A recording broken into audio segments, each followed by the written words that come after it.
berhubungan, kita membaca doa. Allahumma jannibna syaitan wa jannibish syaitan ma razaqtana.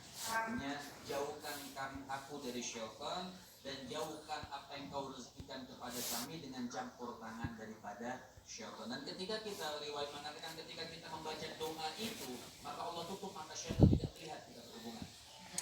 Itu ketika kita baca itu, maka Allah tutup matanya syaitan tidak melihat kita sedang berhubungan dengan istri kita. Itu makanya kita minta perlindungan kepada Allah Subhanahu wa taala. Jangan seperti binatang langsung melihat istri.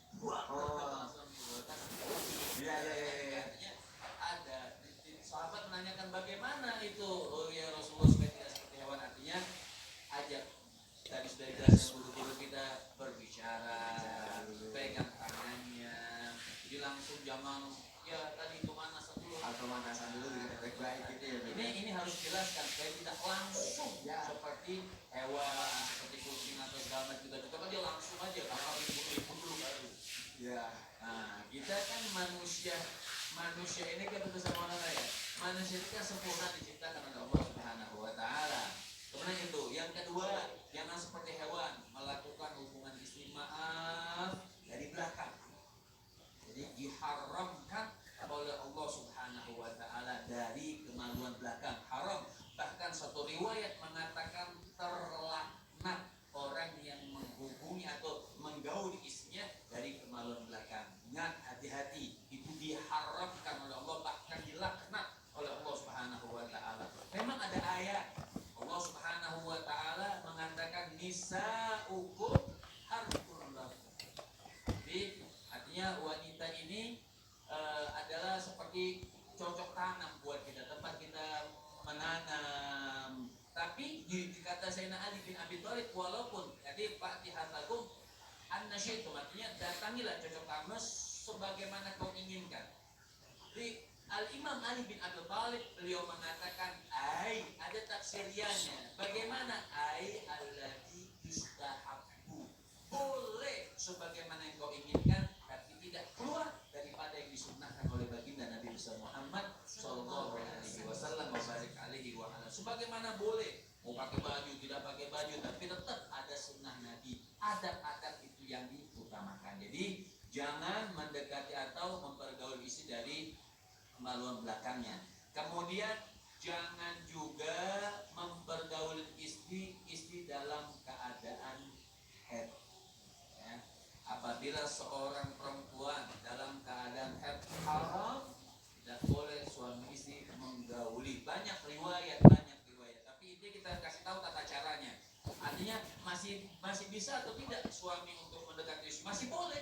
Tapi ada mubasyaratan, ada ghair mubasyarah. Artinya ada yang mubasyarah secara langsung dia berkenan dengan, ada yang mubasyarah. Contohnya dari si istri dia pakai baju bawah yang menutupin, jadi suami bisa menahan sehingga tidak terjadi sesuatu yang mendekati istri lagi haid, boleh ya, boleh. Tapi yang dimaksudkan hatta yathurna di dalam pernikahan ini, di dalam suara sehingga dia suci, artinya tidak boleh bertemu dua kelamin.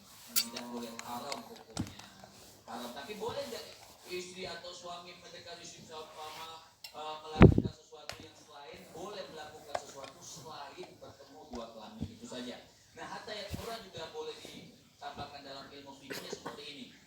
Apabila seorang perempuan lagi haid, kemudian dia sudah suci, ya, apakah boleh juga suami menggauli istrinya? Tetap tidak boleh, kecuali sudah mandi. Ya, jadi seorang perempuan ini harus mandi janabah dulu, baru dia boleh bercampur betul dengan suaminya.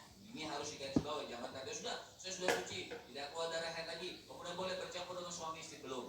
Belum boleh, harus bersih-bersih, artinya mandi janabah. Jadi dia harus angkat janabahnya seperti itu. Nah, mungkin itulah artian jangan mempergauli istri seperti binatang gitu ya. Betul. Dari belakang, karena memang jamaah istri kita tuh bukan binatang, istri kita itu bidadari. Oh, diangkat oleh Allah. Ya, sama Allah. Jadi cara memperlakukan bidadari kan spesial. Dengan beda.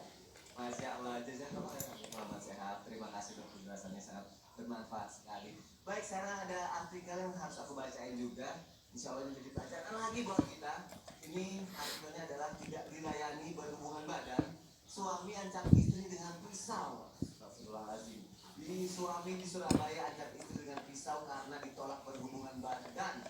Itu dilakukan sang istri karena menolak diajak berhubungan badan. Ya Allah, ini bisa dibilang suaminya apa ya, egois sekali ya, karena memaksakan kehendak padahal belum saatnya gitu ya, sampai akhirnya memaksa dengan pisau. Nah, pertanyaannya akhirnya bagaimana nih sebaiknya laki-laki mampu mengerti dan memiliki sikap sabar ketika memang istri sedang dalam kondisi tidak memungkinkan untuk melakukan nafkah batin, jadi tidak terjadi sebuah kezaliman. Mohon penjelasannya untuk guruku Ustaz Maulana, silakan. Saya izin sama Habib, Ustaz Bunda Titi dan semuanya. Saya ambil gini, karena saya dapat jatah. Bagaimana posisi kalau wanita, mohon maaf, tidak pengen tapi suaminya yang pengen?